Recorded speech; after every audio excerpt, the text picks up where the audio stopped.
বেটা, এর চাইতে বড় আযাব আর কি? তোকে মানুষ চরিত্রহীন মনে করে, তোরে মানুষ জুয়ারি মনে করে, তোরে মানুষে নেশাখোর ফুট্টাখোর মনে করে। এর চাইতে বড় লানত তোর জীবনে আর কি? কোরআনুল কারীমের মধ্যে আছে, উলাইকা ইউসারিউনা ফিল খায়রাত ওয়া হুম লাহা সাবিকুন। আল্লাহ তাআলা বলেন, আমার প্রিয় বান্দাগণ কল্যাণের কাজে প্রতিযোগিতা করছে এবং প্রতিযোগিতা করতে করতে শেষ পর্যন্ত জান্নাতের রাস্তায় এগিয়েই গেছে, জান্নাতের রাস্তায় পৌঁছেই গেছে। এজন্য নিয়ম হলো নেকি অর্জনের প্রতিযোগিতা করা,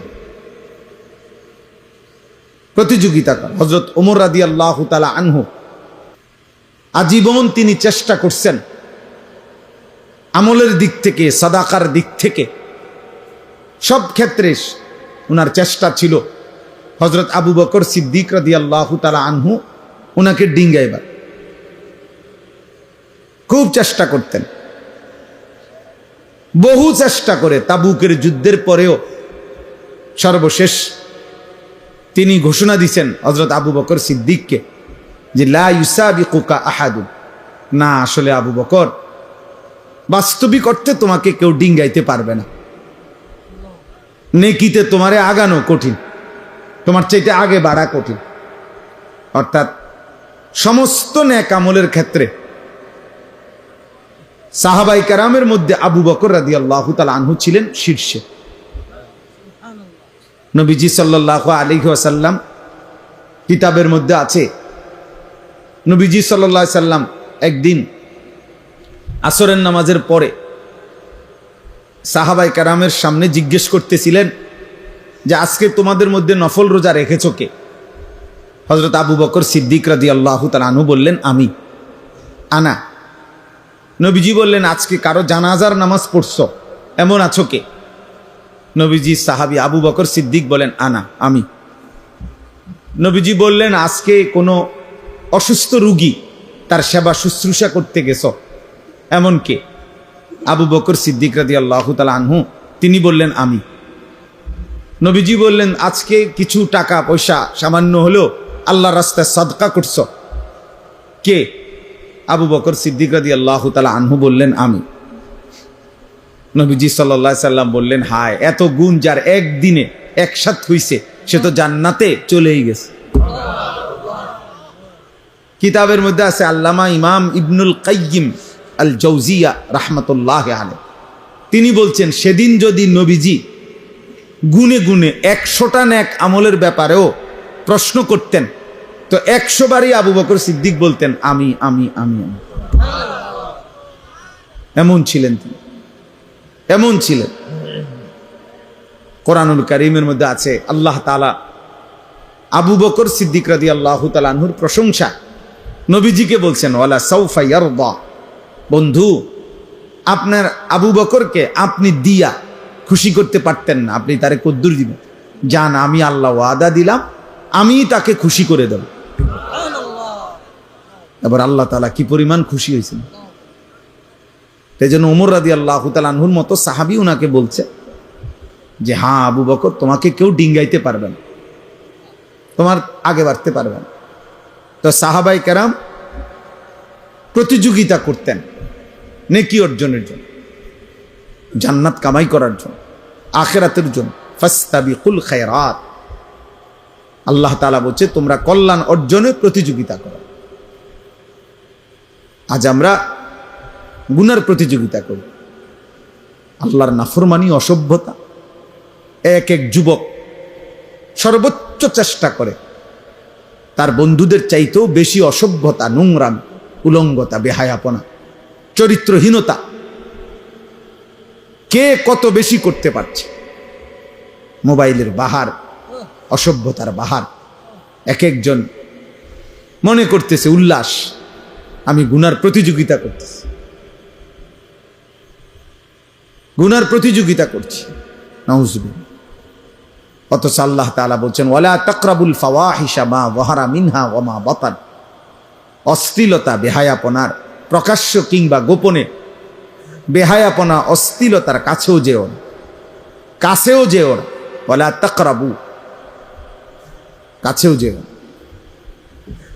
আল্লাহ তাআলা বলছেন ওয়ালা তাকরাবু জিনা, বেবিচারের কাছেও যেও না, আল্লাহ তাআলা নিষেধ করছে।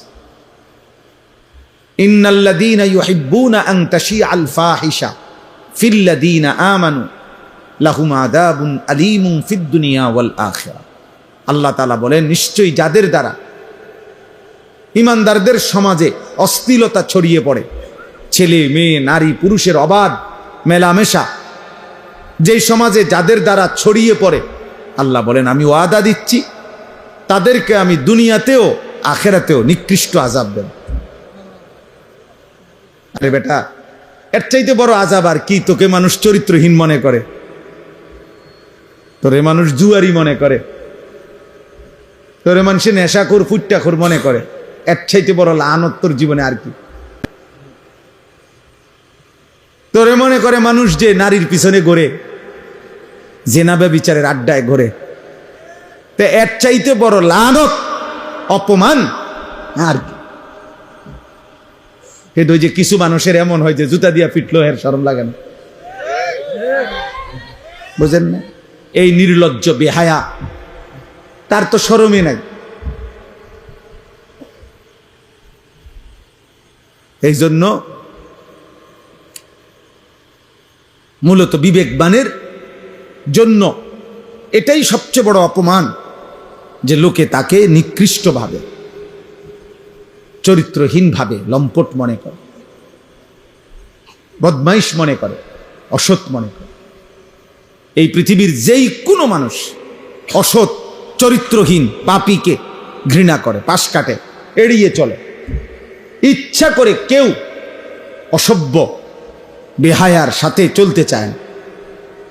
মানুষ যেমন রাস্তার কুকুরকে পাশ কাইটা চলে, চরিত্রহীন লম্পটকেও বেহায়াকেও মানুষ পাশ কাইটা চলে। এটাই বাস্তব, এটাই সত্য কথা।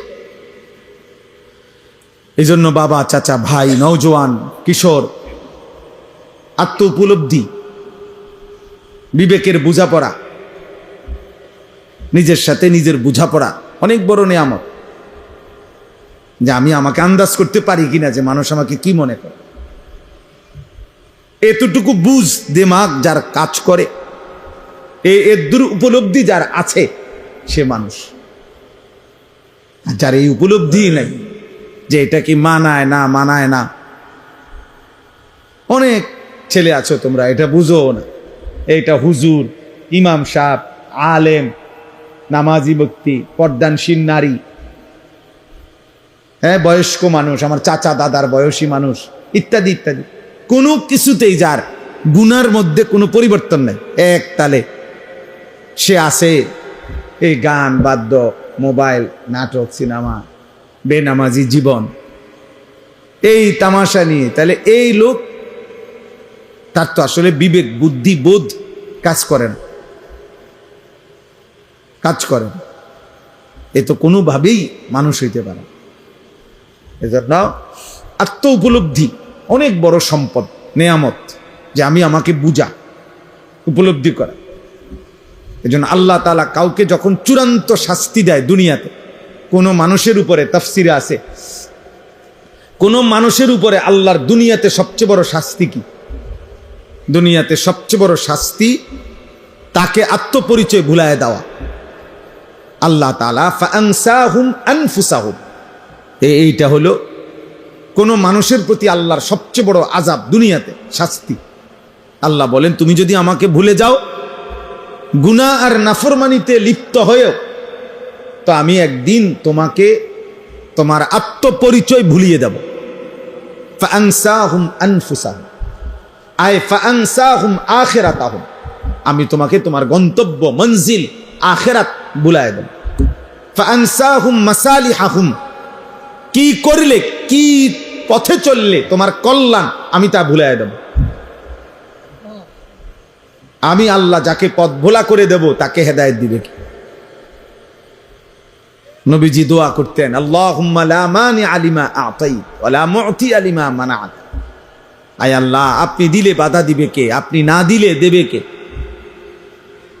নবীজি দোয়া করতেন, আরে খুতবার মধ্যে বলতেন, মান ইয়াহদিহিল্লাহ ফালা মুদিল্লা লাহু ওয়া মান ইউদ্লিলহু ফালা হাদিয়া লাহু। আমরা বক্তারা, ওয়াইজরা, ইমাম সাহেবরা সবাই ওয়াজ শুরুর আগে খুতবার মধ্যে এটা বলে। অর্থ কি? আল্লাহ যাকে হেদায়েত দেয় তাকে পথভ্রষ্ট কেউ করতে পারবে না। আল্লাহ যাকে গুমরাহ পথ হারা করে দেয় তাকে কেউ হেদায়েত দিতে পারবে। এই জন্য নাফরমান, তুমি সেজদা দাও না, নামাজ পড়ো না, আরে বেটা তোর মালিক তোর সেজদা চায় না। আল্লাহ তাআলা যেন বলে, ঠিক আছে বান্দা, আর কয়েকটা জানোয়ারও খায়, তুই জানোয়ারও খা। সেজদাবিহীন তো আমার আরো জানোয়ার আছে, ওই জানোয়ারদের সাথে তুইও একটা জানোয়ার, তো ঠিক আছে বেটা খা। কুকুর বিড়াল খাইলে আর তুই খাইতে সমস্যা কি? ঠিক আছে, যেহেতু সেজদা ছাড়াও আমি আরো অনেক জানোয়ারকে খাওয়াই, তো তোমার মতো দুই একটা জানোয়ার খাওয়াইলে আর অসুবিধা, সমস্যা কোথায়? এজন্য আত্ম উপলব্ধি চাই। এই মাহফিল, এই ওয়াজ, কোরআন সুন্নাহর এই আলোচনা দিল জাগাইতে চায়। আল্লাহ তাআলা কোরআনুল কারীমের মধ্যে বলছে, নাফরমান মূলত তাদের চোখ অন্ধ না, ওয়ালাকিন তা'মাল কুলুব, তাদের অন্তর অন্ধকার, অন্ধ, তাদের দিল অন্ধ, ভেতরের অন্তর চক্ষু মরে গেছে। গুনাহ, আল্লাহর নাফরমানির ধারাবাহিকতা দিল মাইরা ফেলছে। চোখে তো দেখে মনে হয়, কিন্তু দিল মুর্দা হয়ে যাওয়ার কারণে ওই চোখ যা উচিত দেখার তা দেখে না, এই কান ঠিক যা শোনা উচিত তার শুনে না। কারণ দিল অন্ধকার হওয়ার কারণে যা প্রকৃত অর্থে কল্যাণকর নাফরমানের চোখ আর তা দেখেও না, কানে শুনেও না, তা দিমাগে উপলব্ধিও করে। এটাই আল্লাহ তাআলা বলছে, লাহুম কুলুবুল লা ইয়াফকাহুনা বিহা ওয়া লাহুম আযানুন লা ইয়াসমাউনা বিহা ওয়া লাহুম আ'য়ুনুন লা ইউবসিরুনা বিহা। আল্লাহ বলে, নাফরমান তার অন্তর আছে কিছুই বোঝে না, কান আছে শুনে না, চোখ আছে দেখে না। আসলে তো দেখে, মানে কি দেখে না? ওই যে দিল মরে যাওয়ার কারণে যা তার জন্য কল্যাণ এটাই সে দেখে না, এটাই সে বুঝে না, শোনে না। আল্লাহ বলেন, উলাইকা কাল আনআম, এরা হচ্ছে জানোয়ারের মতো। ঠিকের লেগে বসে না, এটা কোরআন শরীফের আয়াতের অর্থ, বুঝেন নাই শফিক ভাই? এটা কোনো কি আপনি ঠিকের লেগে কি, আপনি ঠিক কইলে এই অর্থ, আর আপনি ঠিক না কইলে অন্য অর্থ না। এটা আপনি বেঠিক কইলেও অর্থ এটাই।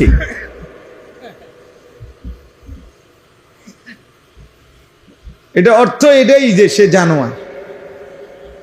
বালহুম আদাল, অথবা তার চাইতেও নিকৃষ্ট। এজন্য দিল জাগানো, সুম্মা তালিনু জুলুদুহুম ওয়া কুলুবুহুম ইলা যিকরিল্লাহ।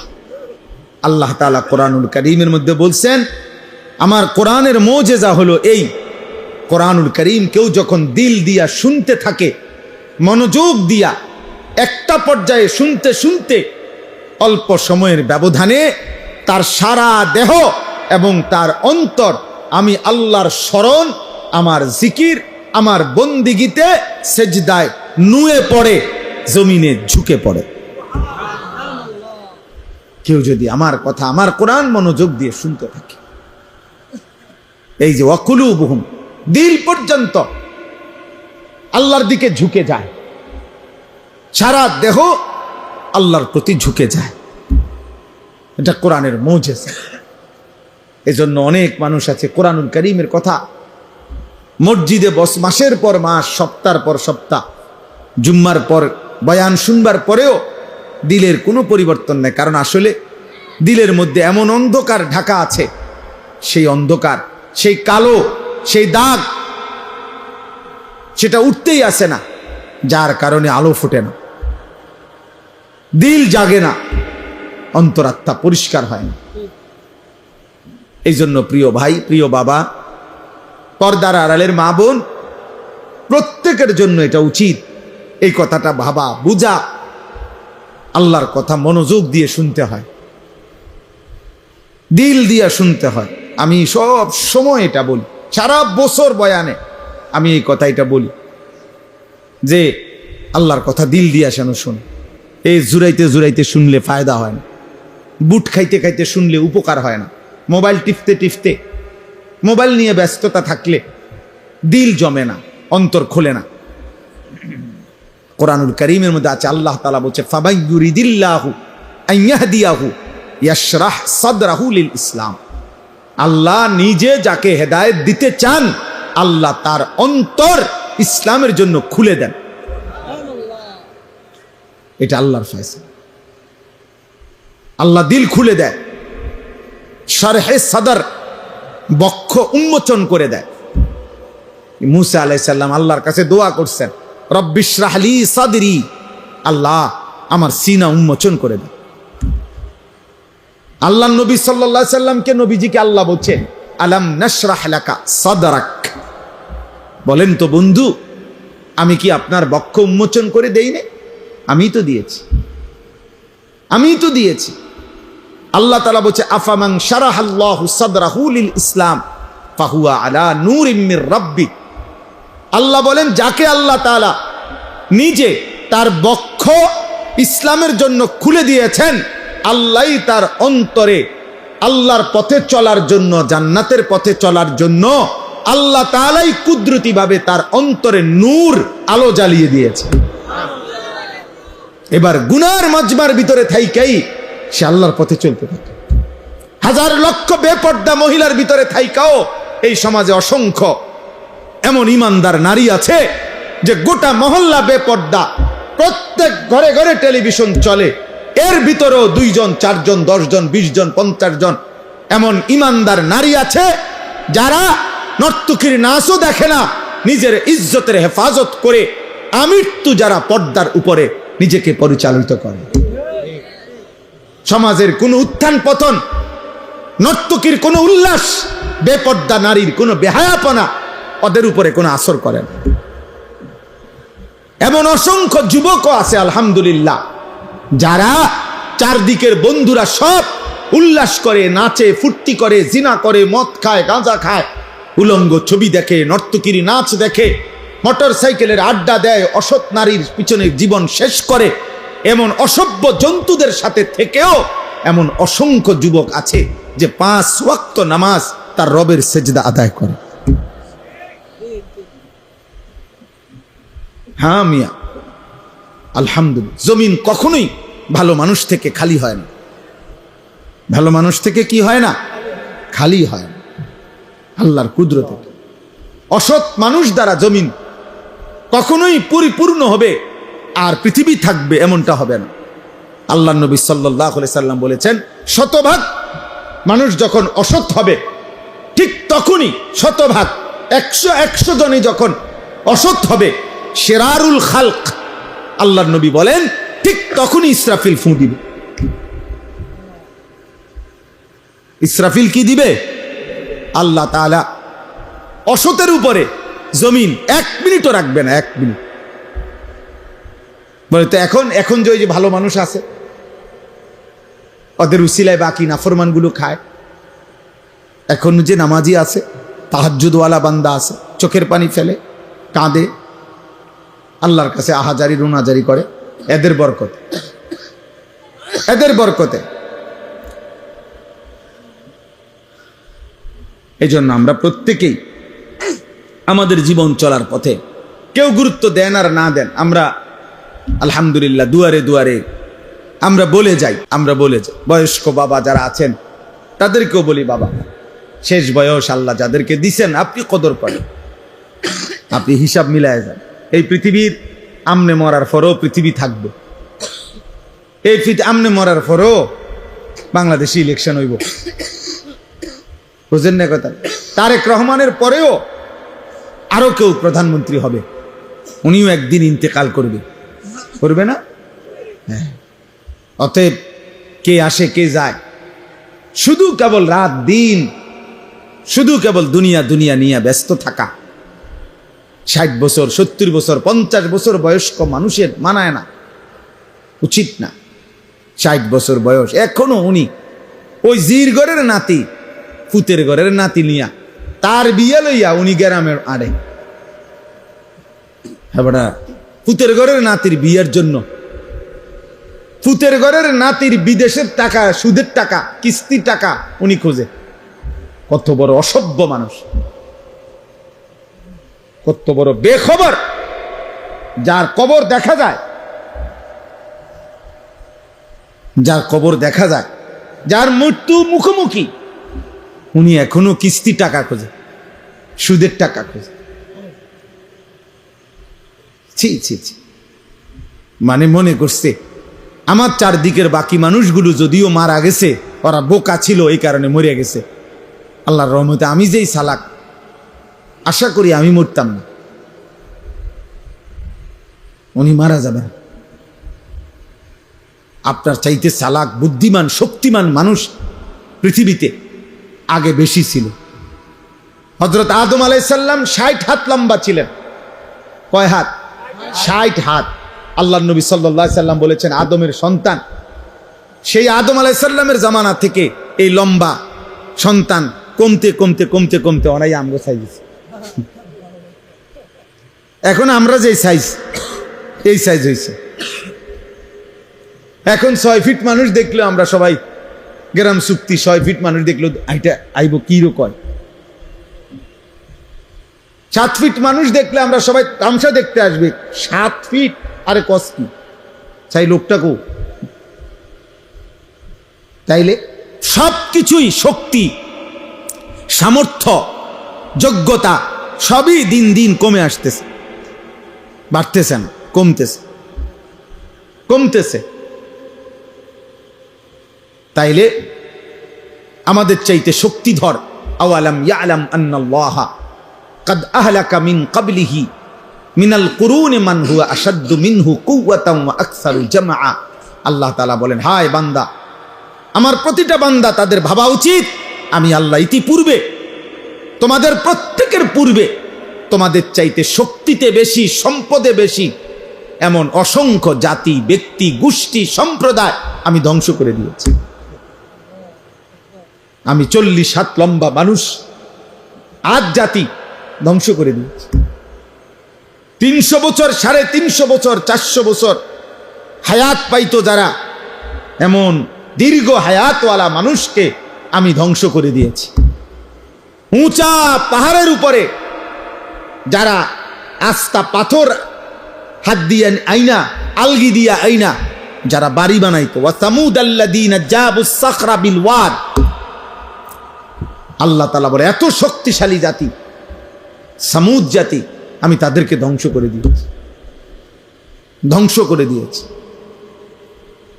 আদ জাতি, কোরআনে আছে, হাদিসে আছে, কোরআনেও আছে, আইয়ুনা আশাদ্দু মিন্না কুওয়া, যারা প্রতিনিয়ত বলতো এ নবী আমাদেরকে আযাবের ভয় দেখাইও না, আমাদের চাইতে শক্তিতে বেশি এই গোটা সৃষ্টিতে আর কেউ নাই, কে দিবে আযাব? কার ক্ষমতা আছে আমাদের উপরে আযাব দিবে? আমাদের চাইতে ক্ষমতাধর আছে কাকে বেটা? আল্লাহ তাআলা যেন বলছেন আরশে আজিম থেকে, নাফরমান আমি আছি, আমি আল্লাহ, আমি আছি, আমি দিচ্ছি, শোন আযাব দেখ। তো আল্লাহ কোরআনুল কারীমের মধ্যে বলছে 7 লায়ালিন ওয়া 8 আইয়াম, 7 রাত 8 দিন এক টানা এই নাফরমান জাতির উপরে আমি তুফান লাগাইছি, ঝড় তুফান চলছে 8 দিন 7 রাত এক টানা। আল্লাহ তাআলা বলে 7 দিন 7 রাত 8 দিনের তুফান শেষ হওয়ার পরে একটা বাচ্চা, বুড়া, জওয়ান একজনও বাঁচে নাই, বরং পুরা জাতি লম্বা লম্বা খেজুরের গাছ ভাঙ্গা ভাঙ্গা ঝড় তুফানে যেমন ভাঙ্গা পড়ে, এই লম্বা লম্বা 40 হাত লম্বা মানুষগুলো এইভাবে সবগুলো কাটা খেজুর গাছের মতো মাটিতে পড়ে ধ্বংস হয়ে গেছে। কাআন্নাহুম আজাজু নাখলিন খাবিয়া। এজন্য সবাইকে বলি, বাবাদেরকে বলি, ছেলেদেরকে বলি, পর্দার আড়ালের মা বোনকে বলি, গাদ্দারি করো না বাপ। ফাইজলামি করতেছো যারা, আল্লাহর সাথে করতেছো মনে রাখো। যারা নামাজ পড়ো না, বেটা বেয়াদব, তুই আল্লাহর সাথে বেয়াদবি করছিস।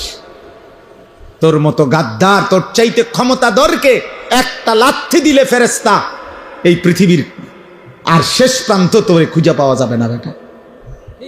ঠিক, একটা লাথি দিলে ফেরেশতা যদি শুধু ফাসাত একটা লাথি দেয় আল্লাহর হুকুমে, আর কোনোদিন তোকে খুঁজে পাবে না বেটা। এক একজনের মাতবুরি আর এক একজনের অহংকার দেখলে, বেয়াদবি দেখলে মনে যেন আল্লাহকে কিছুই মনে করেন। তুই রে বেটা, কির আজান বেটা, কির নামাজ, চা বেটা, যা বেটা। এই সমস্ত হুজুরদের কথা বেটা বাদ দে, খাল্লি বাল্লি। ঠিক আছে বেটা, হুজুরদেরকে বাদ দিয়া, আলেমদের কথা বাদ দিয়ে, আল্লাহর কোরআন রাসূলের সুন্নাহ বাদ দিয়ে কি ভোগ করছো? আহামরি কি দুনিয়া ভোগ? 8 ঘন্টা লাগাইয়া সে আড্ডা দিছে জিঙ্গালে। আমি বহুত ছেলে কি করছো? 1 প্লেট চটপুটি খাইছে। বলদ, 1 প্লেট চটপুটি খাইতে বুঝি 8 ঘন্টা মানুষ সময় নষ্ট করে? কামলা, বুঝেন নাই কথাটা? এই দূরে অনেক মুরব্বী মানুষরা 4 ঘন্টা চা দোয়ানে গপ মারছে। চাচা কিটছেন এতক্ষণে? 1 কাপ চা 2 বিস্কুট খাইছে। 4 ঘন্টা লাগাইয়া, 4 ঘন্টা লাগাইয়া চাচা মিয়া এই বিস্কুট 2 খাইছেন। আমরা যদি 4 ঘন্টা যদি একটা আতি খাইয়া লাইতেন তো মনটারে বুঝাইতাম যে বেটা আতির গোস্ত খাইয়া লাইছে, একটা আস্তা মহিষ খাইয়া লাইছে, তত মনটারে বুঝাইতাম যাক মাশাআল্লাহ দুনিয়া ভোগ করছে। কি হোক তাইলে তো একটা মনটারে বন 2 খাইছে।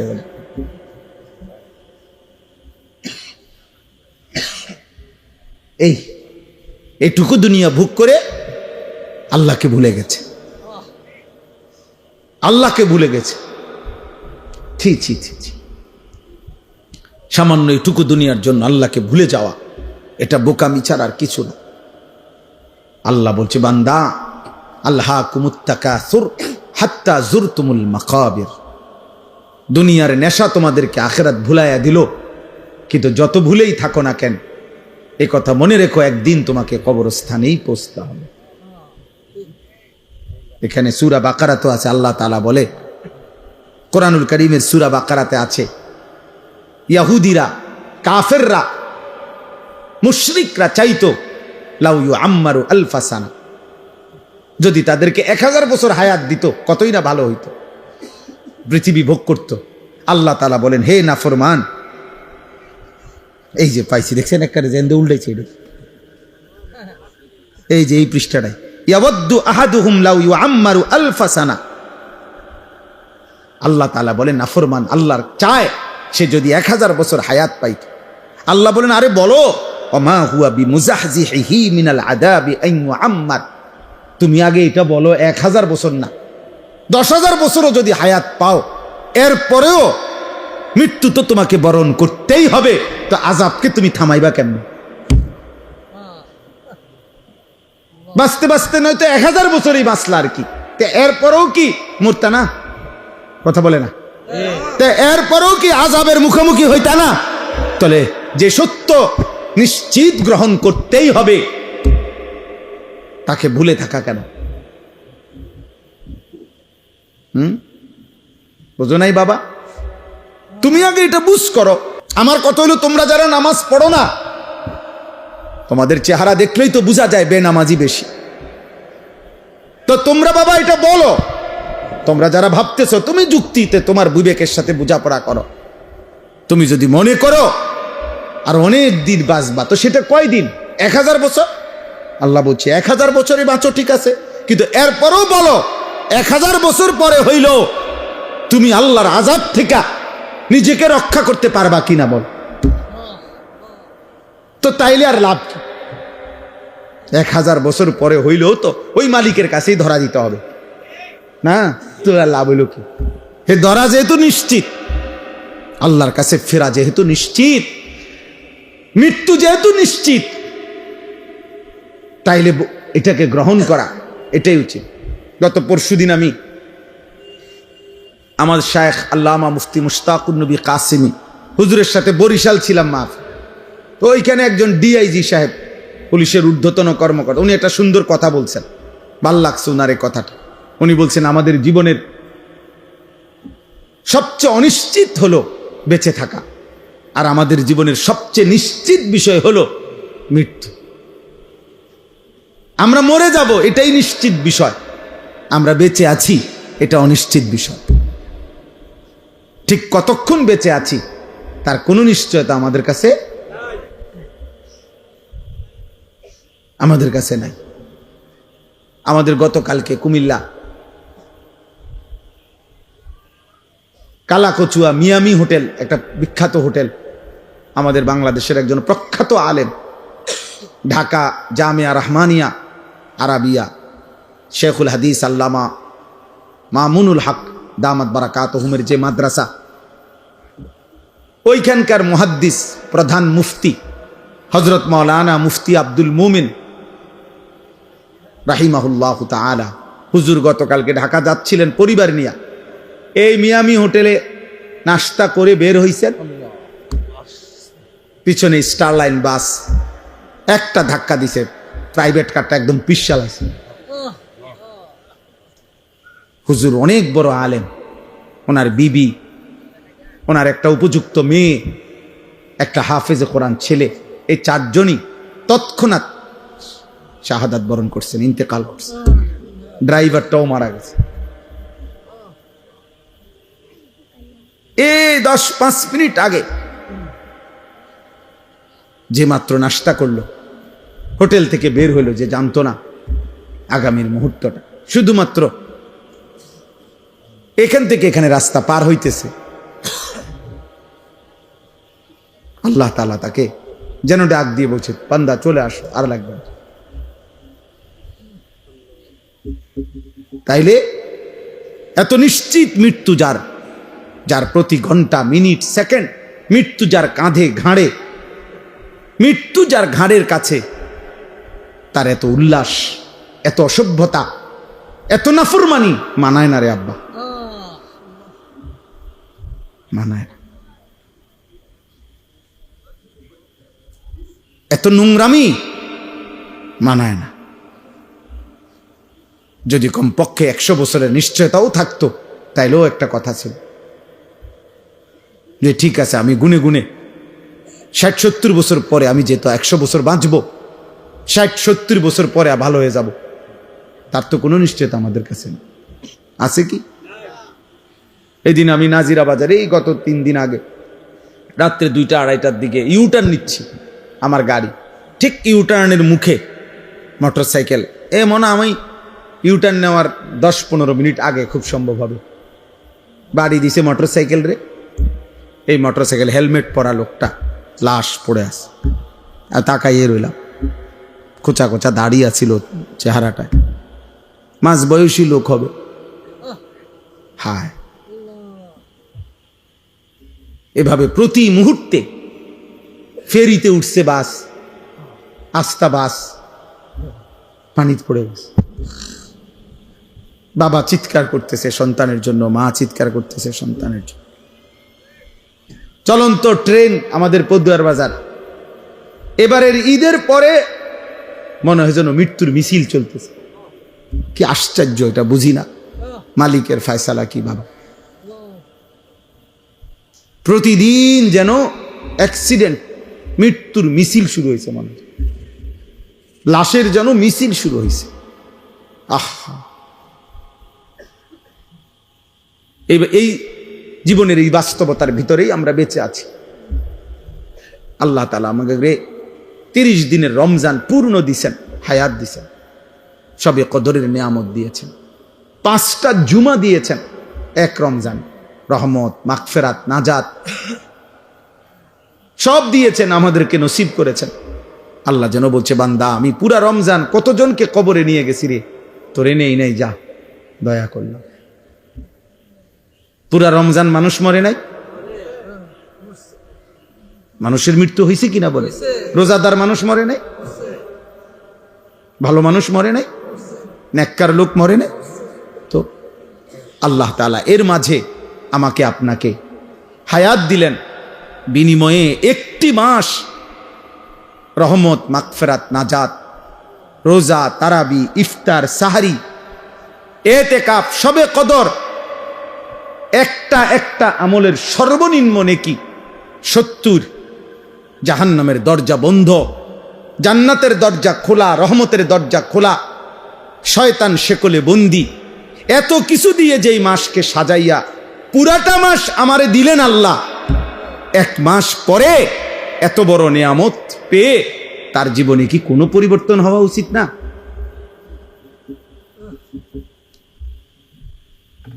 ধিক তোদের কপালে, থুতু তোদের কপালে। এত বড় রমজান হায়াত পাইয়া এরপরও যাদের কপালে সেজদা দিলা না, থুতু তোদের কপালে, থুতু মারি,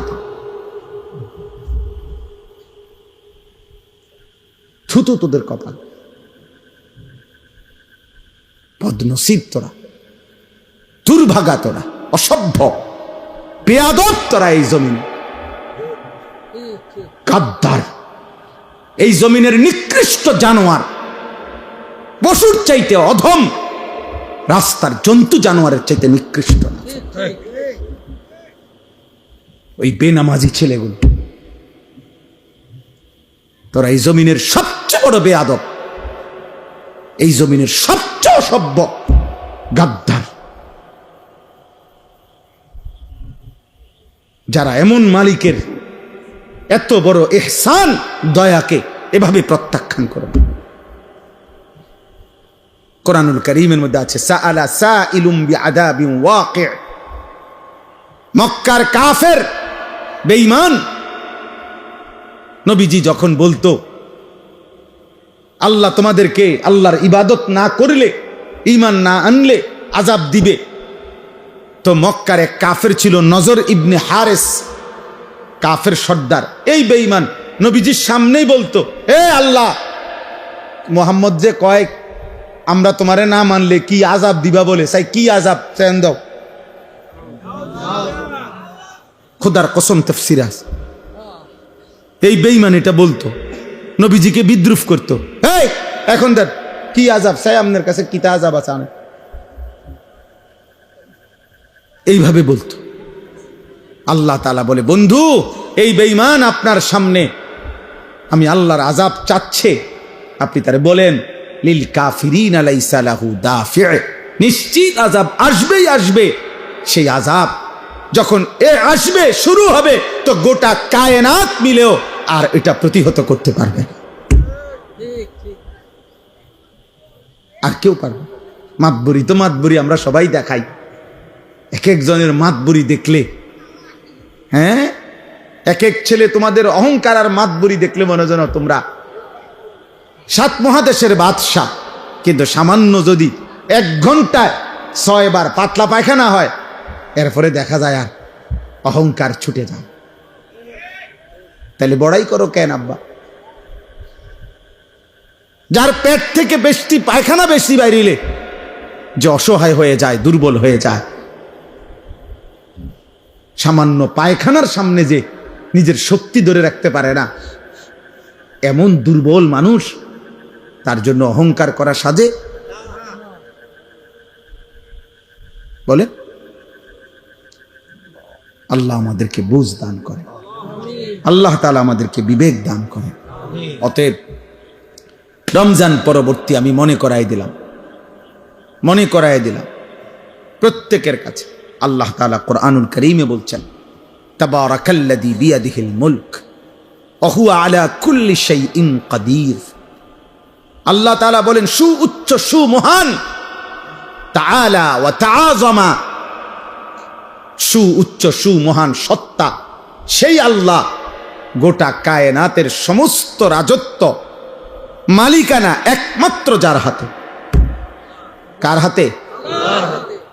আল্লাহ তাআলা বলছেন ওয়া হুয়া আলা কুল্লি শাইইন কাদির। সূরা মুলক, এটা কোরআনুল কারীমের অত্যন্ত ফজিলতপূর্ণ সূরা। 30টা আয়াত এই সূরার। নবীজি সাল্লাল্লাহু আলাইহি সাল্লাম বলেন, এই সূরাটি যে ব্যক্তি নিয়মিত তেলাওয়াত করবে, কিয়ামতের দিন ফেরেশতাদের সাথে ওই ব্যক্তির পক্ষ নিয়ে এই সূরা খাসামাত আন সাহিবিহা, ফেরেশতাদের সাথে তর্ক করবে। ফেরেশতা করে বলবে, আমি সূরা মুলক, এই সূরাকে আমার আল্লাহর এই বান্দা পড়ছে নিয়মিত প্রতিদিন, ওরে জান্নাতে না ঢুকাইয়া আমি যাব না। ফেরেশতা তর্ক করবে যে ওর আমল খারাপ, ওই বলবে না, ওই সূরা মুলক পড়তো নিয়মিত, ওরে তুমি জাহান্নামে নিতে পারতা না। হাদিসে আল্লাহর নবী বলেন, হাত্তা আদখালাতুল জান্নাহ, এমনকি এই সূরা ওই ব্যক্তিকে জান্নাতে ঢুকাইয়াই ছাড়বে। এমন সূরা মুলক। নবী সাল্লাল্লাহু আলাইহি সাল্লাম বলেন, ইন্না ফিল কুরআনি 30 আয়া শাফাআত লিসাহিবিহা হাত্তা গুফিরা লাহু। কোরআনুল কারীমে 30 আয়াত বিশিষ্ট একটি সূরা আছে, সূরা মুলক, যে সূরাটি কিয়ামতের দিন ওই সূরা তেলাওয়াতকারীর জন্য আল্লাহর কাছে এই পরিমাণ সুপারিশ করবে, অনবরত সুপারিশ করতেই থাকবে, ফলে আল্লাহ তাআলা ওই বান্দাকে মাফি করে দিবেন। তাবারাকাল্লাযী বিয়াদিহিল মুলক ওয়া হুয়া আলা কুল্লি শাইইন কাদির। আল্লাহ তাআলা বলেন, এই গোটা সৃষ্টি, 7 আসমান ও জমিন, গোটা কায়নাত, গোটা মাখলুকাত, 7 তবক জমিনের নিচ আর 7 আসমানের ঊর্ধ্বে, সবটার উপরে, সবটার রাজত্ব মালিকানা কার? আর সবটার উপরে আল্লাহ একই মুহূর্তে পূর্ণ ক্ষমতাবান, পূর্ণ ক্ষমতা। আলা কুল্লি শাইইন কাদির। আল্লাহ তাআলা একটি চালাইতে গিয়ে আরেকটি পরিচালনা করতে অসুবিধা হয় না। 7 আসমানের ঊর্ধ্বে তিনি যখন দেখে, ঠিক ওই সেকেন্ডে 7 তবক জমিনের নিচেও তিনি দেখে। হিমালয় পর্বতের চূড়ায় তিনি যখন রিজিক দেয়, 7 তবক জমিনের নিচেও তখন তিনি রিজিক দেয়। সাগর আর পাহাড় সব আল্লাহর কাছে বরাবর, সব আল্লাহর কাছে কি? 7 আসমানের ঊর্ধ্ব আর 7 তবক জমিনের তলদেশ আল্লাহর কাছে কি? বরাবর, বরাবর সমান। একই সাথে একই মুহূর্তে আল্লাহ সর্বশক্তিমান, সর্বশক্তিমান। কোনো কিছুই আল্লাহকে দুর্বল করতে পারে না, কোনো কিছু আল্লাহকে বাড়াইতেও পারে না। নবীজি বলছে, তোমরা সবাই সেজদা দিয়ে একেবারে সকলেই যদি মুত্তাকি আল্লাহওয়ালা হও, তবু আল্লাহর শান মর্যাদা বাড়বে না। আর তোমরা সবাইও যদি আল্লাহর নাফরমানি করো, তারপরও আল্লাহর মর্যাদার মধ্যে এক বিন্দু কমবে না। লা ইয়াজিদুহু শাইউন ওয়া লা ইয়ানকুসুহু শাইউন। কারো সেজদা আল্লাহকে বাড়ায় না, কারো নাফরমানি আল্লাহকে কমায় না। আল্লাহ আল্লাহই, তিনি আছেন তো আছেনই, থাকবেন তো থাকবেন। একই গুণ নিয়ে, একই সত্তা নিয়ে, একই বৈশিষ্ট্য নিয়ে আল্লাহ তাআলা চিরমহিয়ান, চিরগরিয়ান, আল হাইয়ুল কাইয়্যুম।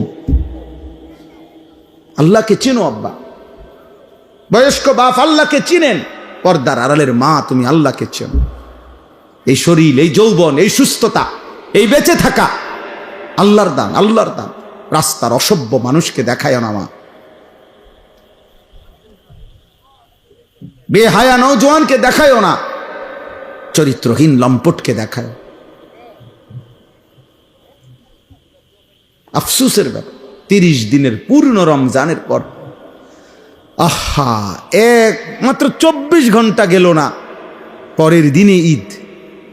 তাহলে 30 দিন রমজান পার করে মাত্র 6 ঘন্টার ব্যবধানে, 12 ঘন্টার ব্যবধানে পরের দিন যারা আবারও অসভ্যতা আর বেহায়াপনা, অশ্লীলতার গান, বাদ্য, নাটক, সিনেমা, মোবাইল, ছবি, ব্যাকসেট, এর মধ্যে উল্লাসে মেতে উঠল, এরা মুসলমান নামের কলঙ্ক। ছি ছি ছি ছি ছি। একটা মাসের রমজান যাদের উপরে এক বিন্দু কোনো এত বড় হাই অ্যান্টিবায়োটিক ঔষধ 1 মাস টানা খাইলো যে, কিন্তু ন্যূনতম কোনো কি করলো না, আসর করল না। আস্তাগফিরুল্লাহ, আস্তাগফিরুল্লাহ, আস্তাগফিরুল্লাহ। আল্লাহ আমাদেরকে মাফ করে দেন। প্রিয় যুবক, প্রিয় কিশোর, আমি প্রত্যেক দিন বলি, আব্বা তুমি পয়চা গেলে, নষ্ট হইয়া গেলে, নারী, ছবি, অশ্লীলতা, বেহায়াপনা, মদ, জুয়া, নেশা, জিনা, ব্যভিচার, উলঙ্গতা, নোংরামি, এটা নিয়ে তুমি যদি পৌঁছতে পৌঁছতে গন্ধ ছোটে, এই পৃথিবীর বর্তমান পৃথিবীর বাস্তবতা হইল কেউ তোমার খবর নিবে না।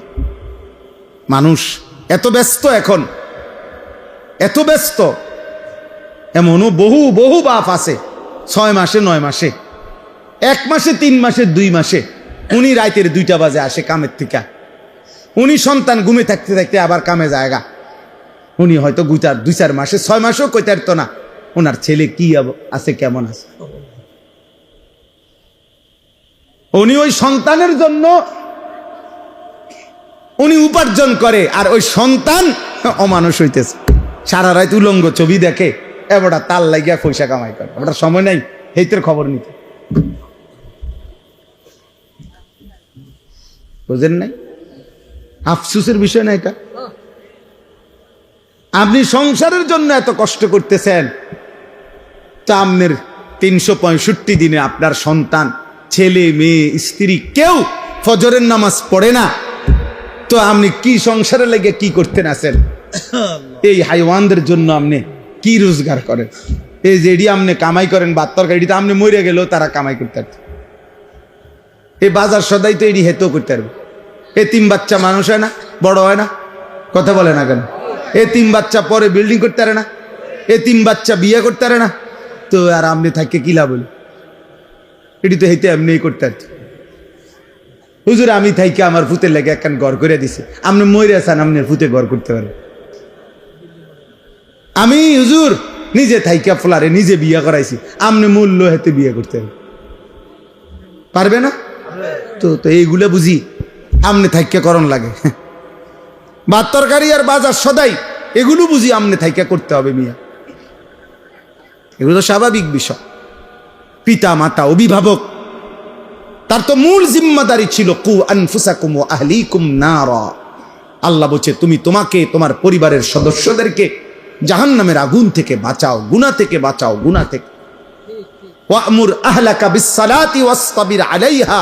আল্লাহ বলছে তুমি নিজে এবং পরিবারের সদস্যদেরকে নামাজের আদেশ করো, তুমি নিজেও নামাজের উপরে মজবুত থাকো।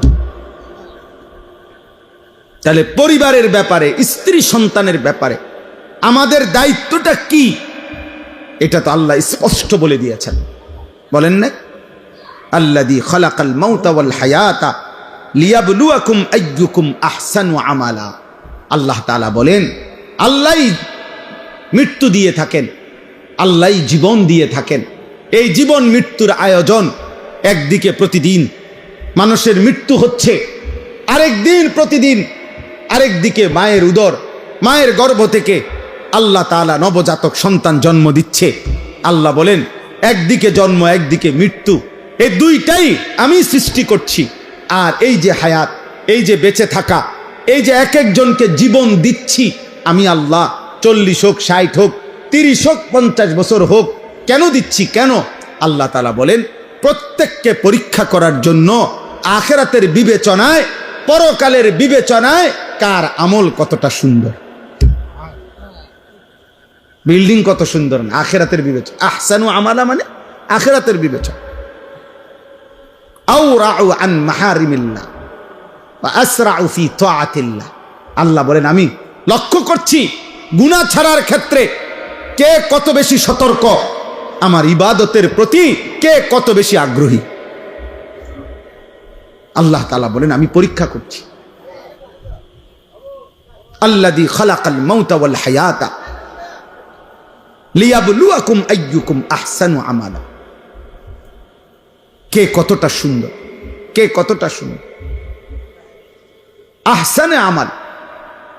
তাইলে বাপ আল্লাহ বলেন ওয়াহুয়াল আজিজুল গাফুর। আল্লাহ তাআলা ভীষণ ক্ষমতাবান এবং প্রচন্ড দয়াশীল, ক্ষমাশীল। বহুত মোহব্বত করে এই কথাটা বলছে আল্লাহ।